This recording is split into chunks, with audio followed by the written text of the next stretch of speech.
Hey guys, it's Ted with OAXRAY, and today we're going to talk about the day I lost $10,000 on Amazon.com.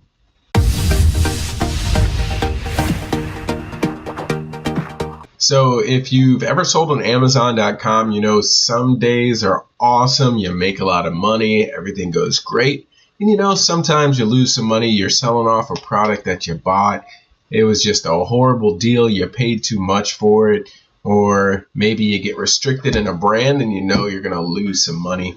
But today I wanted to talk about the day I lost $10,000 on Amazon, all because of one simple mistake.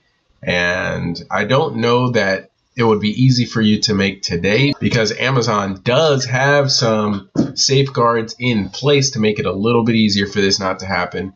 But the reason I'm on this page right now, that I'm showing this Twilight parody book, because this is a similar situation to what happened to me. You take a book and you put it in the Amazon fulfillment calculator, and you put a penny for the selling price of the item, and then you put in actually your buy cost and everything, and you see this number right here, -$5.46. That's how much money you lose if you sell your product for a penny. And that is what I did, and that is how I lost $10,000 in one day. Luckily, I was far enough along with my business to where it happened and I wasn't shut down permanently. This was back in probably 2011, maybe 2010. Not all, I had maybe 3,000 items in inventory. Woke up that morning, decided to change some of my repricing rules with the program that I was using at the time. And whenever I did that, I did not set a minimum price for my books. So I had all of these used books. I paid about $1 for each of them. And I randomly went through and I made a repricing rule and forgot to set minimums.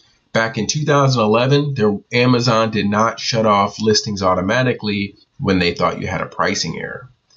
Now they do, so I'm not sure that this would happen, but what you want to be careful of there's a little bit more technology, and there are people who will try to run down reprices purposely so that they can buy out your inventory.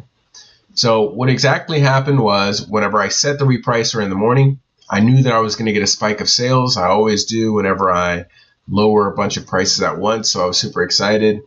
And I just went about my day. So it was about 8 o'clock, set my repricer, and I started walking around. And I did not have the seller app at the time, but I would check occasionally just on the front page and to see what was selling. So I checked, and I saw within the first couple hours I had 50 sales, which generally I was getting 50 sales a day. So to have it within a few hours, I was ecstatic, I was happy. And what I didn't notice was my balance in my account was actually dropping. And the reason it was dropping is because the net profitability and the fees from the books that we're selling were actually losing money on each sale. But it was kind of being counteracted a little bit because all of my items didn't drop to a penny. Only some of them dropped to a penny because it was just based on how the item was priced.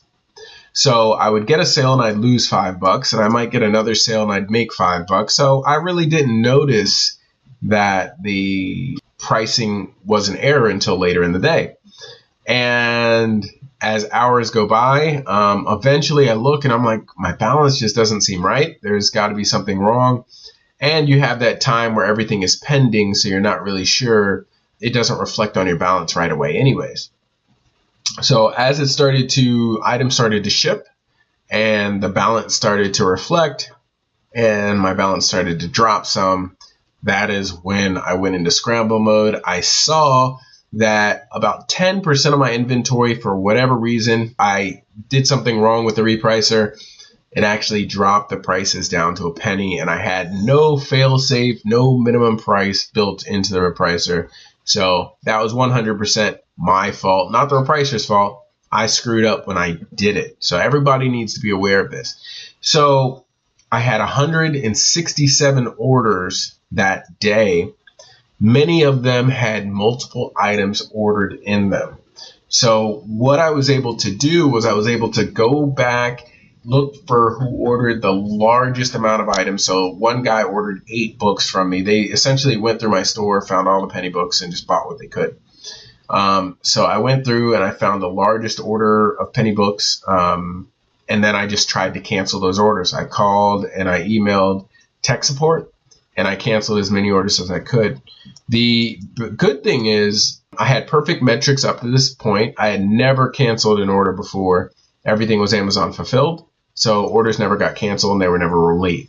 So I had a lot of wiggle room with how many orders that I could cancel, because I believe right now you can have a 4% cancellation rate. And since I had never had any in the last 30 days, and I figured it was highly unlikely that I'd have any more, I knew that I'd be able to cancel a lot of these orders before they went out. So back then, the price for fulfilling a book was about, you would lose, if you sold a book for a penny, you'd lose $2.50 to $3. And since I sold about 200 books that day at a penny, I lost about $5,000 cash.